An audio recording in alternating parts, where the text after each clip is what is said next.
So there, and we're ready to go. Okay, we started out this year looking at just basic tables and looking at this trend, women percentage. What's happening to the women's percentage?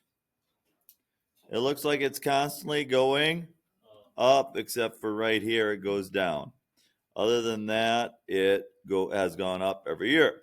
So what's the trend for females? It's increasing, except for a slight drop from 2000 and 2005. Okay.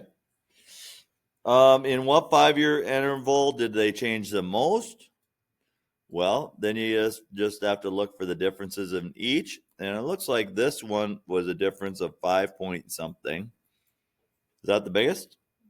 Kind of looks like it, 80 to 85. Okay, so some of this is just common sense. Okay. This algebraic model, the distance equals 16t squared. How long did it take for it to fall 100 or 1,104 feet? 1,104 feet is distance, not time. So you set the 1,104 equal to 16t squared. Divide by 16 on each side. What's 1,104 divided by 16? What? 69. So then this is 8 point something or another, because if we take the square root of each side, 8.3, round to the nearest tenth. Okay? And then the answer would be seconds. Then it tells you that it's in free fall for 19.5 seconds. So the distance equals 16 times 19.5 squared. You do the math, you get a big number, and that's the number of feet. Okay? What'd you get for the number? 6,044? 84? Round to the nearest tenth point? Nothing. Okay, there we go. All right. Solve the equation algebraic. What do we have to do first when we're attacking this one? What's the first step in this? I move the square root all the way over. Yeah, get the radical isolated if you can. Now the 2 can go along with it. It is just fine. Okay, we don't now have to divide both sides by 2 because then we get a fraction. And I know how you guys love fractions so much. Yes, I'm being sarcastic because you don't like fractions that much. So then you square both sides. So if you square both sides, x plus 3 times x plus 3 is x squared plus 6x plus 9. Some of you would look at this and go x squared plus 9. Don't do that because there are middle terms. So that's why we write it twice when we FOIL. This one, 2 squared is 4. The square root of x plus 6 is x plus 6. So this is 4x plus 24. Okay? Once we get to this point, then everything has to get back to one side. So then it's x squared plus 2x minus 15.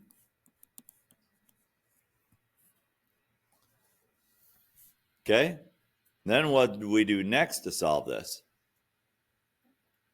Factor. We're going to factor this. X and x plus and minus 5 and 3. X plus 5 equals 0. X minus 3 equals 0. X equals negative 5. X equals a positive 3. And then we stick the numbers in. Generally, the negative number will not work. Negative 5 plus 3 is negative 2. Minus 2 is negative 4. That doesn't work. Put in a 3. 3 plus 3 is 6. 3 plus 6 is 9. Square root of 9 is 3. 2 times 3 is 6. So 6 minus 6 is 0. 3 works. Okay? So that's the only answer that works. Do not put both answers or you'll get it counted wrong. An automobile rental company charges $40 per day plus 12 cents per mile. They drove 108 miles. Well, this is very simple. The cost per mile is $40 plus 12 cents per mile. So if you told the number of miles, the cost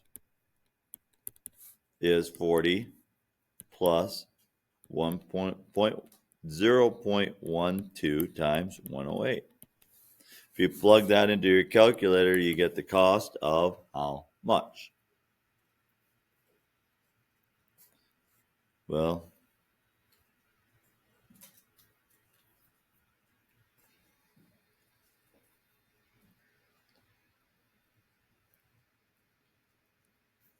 so this would be like 1296, I think. This would be 40, so 5296. I did that in my head. I don't know if that's right. Ooh. All right. Now, if it costs 8860, you set the cost 8860 equal to 40 plus 0.12 m. Subtract 40 from each side. 48.60 equals 0.12 m. Divide by 0.12.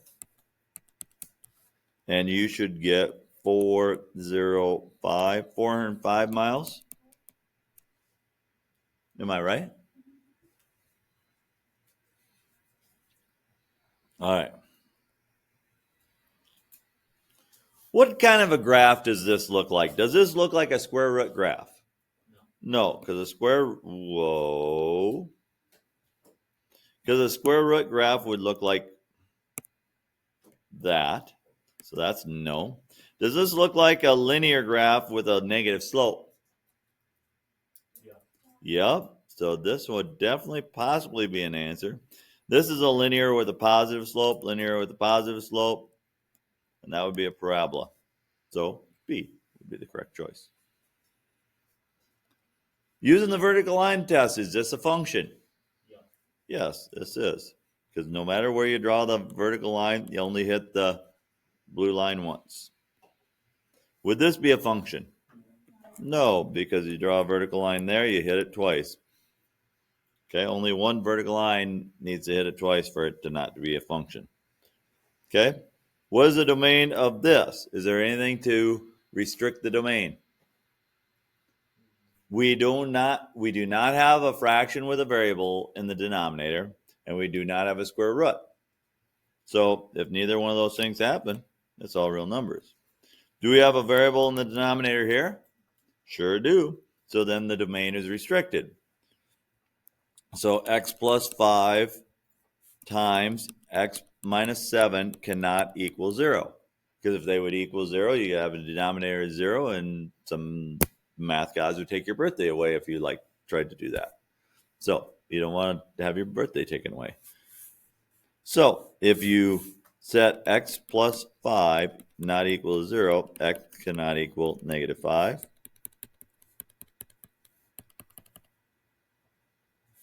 And that's a minus 7. So x cannot equal 7.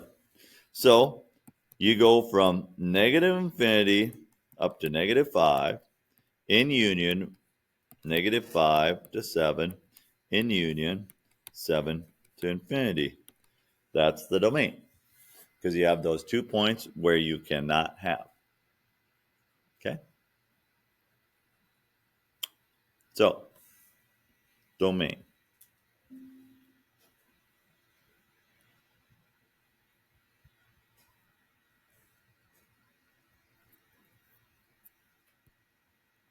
All right. What's this one going to look like? B? D? You are correct. It is D. Because if we put in a 2 and a 2, we get 1 over 1. If you put a 3 over 3, 3 and 3, you get 2 over 2, which is 1.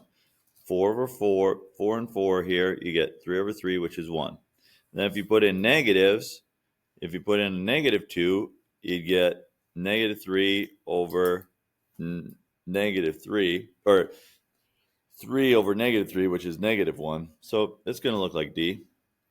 Is there a point of discontinuity at 0? No. The point of discontinuity is at 1. So that's a no. Is the point of discontinuity at 1 removable or non-removable? Is it just a hole or is it a jump? It's a jump, so it's non-removable. non-removable. Local extrema. Okay. -2, -1. So that is actually this point right here because it goes up and down by 50. So this is like 10 here. So -2, -1. What does that look like it is? A local max.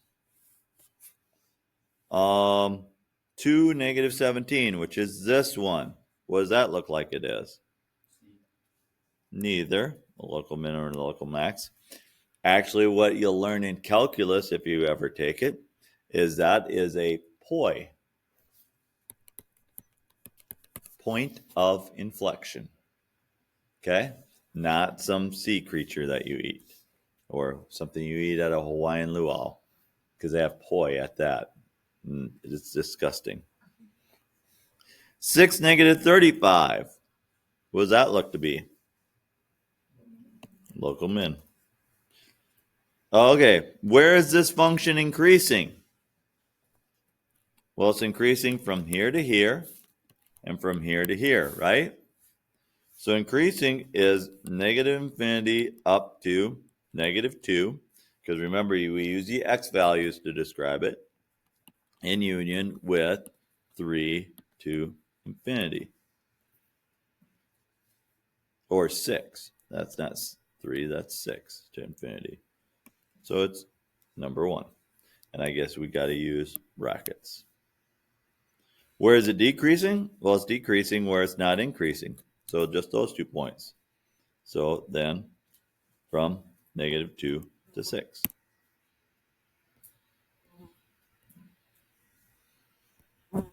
Okay, looking at this graph. What I would do is I just plug in a point, like 0. If you put in 0, you get 4 plus 1 minus 4, which is 1. So 0, 1 is a point.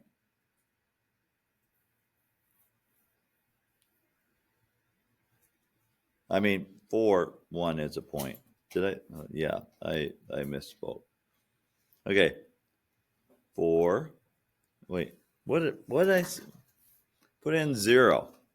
Come on, Mr. Bierschbach. 4 plus 3 is 7, minus 4 is 3. So 0, 3 is a point. Okay, that looks like it probably is that one already. So let's put in like 3. 3 gives us 7 plus 0 minus 4, which is 3. So 3, 3 is a point. So it must be choice C. So now looking at the graph, where does it increase? Well, from 3 to infinity. Where does it decrease? Well, that's -infinity to, it looks like a -4 over there. And where is it constant? Well, from -4 up to a +3.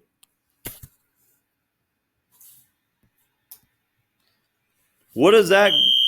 Oh, of course. On a C day where we don't have much time already, out there.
Yo, anyone have chemistry today?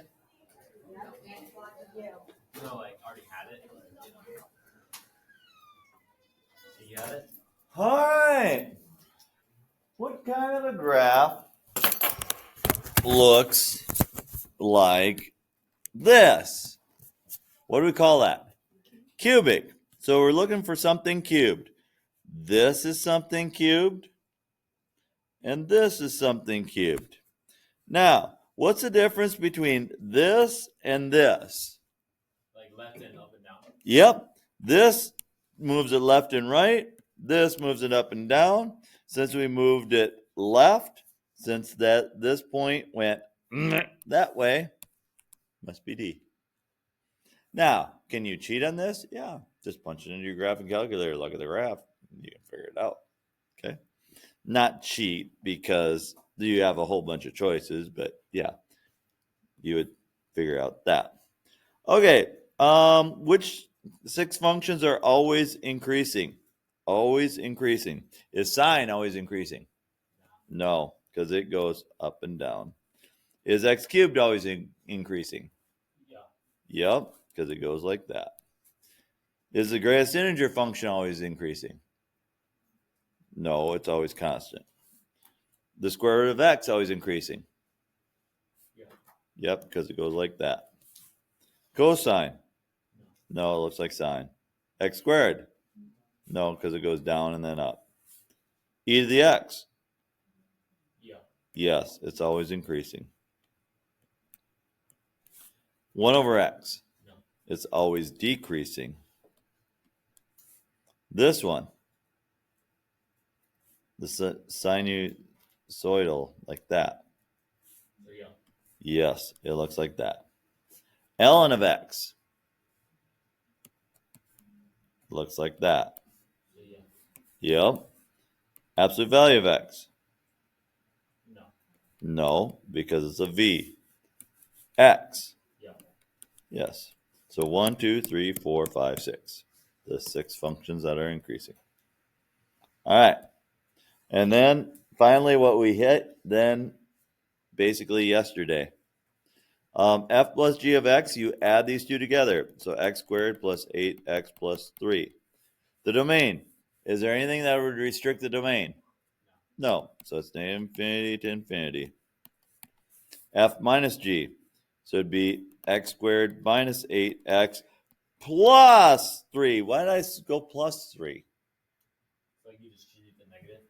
Yeah, you have to distribute the negative because it's x squared minus 8x minus 3. So then if we distribute the negative sign to them, it's negative 8x plus 3. Anything that restricts the domain there? No. F times g. So that then we just distribute. So it'd be 8x cubed minus 3x squared. Anything that restricts the domain there? No. Okay, g of f, f of g. Okay, couple ways we can do it. We can do the function first, the f of g and the g of f, and then put the number in, or you could put the number in right away. I want to put the number in right away. So which number am I going to put it into first? For this one, am I going to put the 3 into the f first or the g first? The g, because I work from right to left. I'm working backwards. So the 3 goes into the g function. 3 plus 1 is 4. Square root of 4 is 2. So then you're finding f of 2. So the 2 goes in the f function. 2 squared is 4 plus 27 is 31. G of f of negative 6. So the first thing you do is put in negative 6 and you square it. 6 squared is 36. 36 and 27 is 65. Oh, it's g of, yeah, put in the f function. So it's 65, right? Probably. 36, yeah, it's 63. That would make more sense. Okay, so then it's 63, so then you take g of 63. 63 plus 1 is 64. Square root of 64 is 8. Okay, so how do we, what does the f function have to be that if we put the g function into something, that it works out to be this. Well, what are we putting it into? Well, we're putting it into x squared. Okay, if we put that into x squared, we get that. Okay, what ordered pairs are in this relation? All you do is plug and chug. 5 times 2 plus 4 times 3. This is 10, this is 12. It doesn't equal 17. That's a nada. 5 times 3 plus 4 times negative 2 is 15 plus negative 8. That doesn't equal 17. That's a nada. 5 times 5 plus 4 times negative 2 is 25 plus a negative 8, which is 17. That works. So it's 5, negative 2.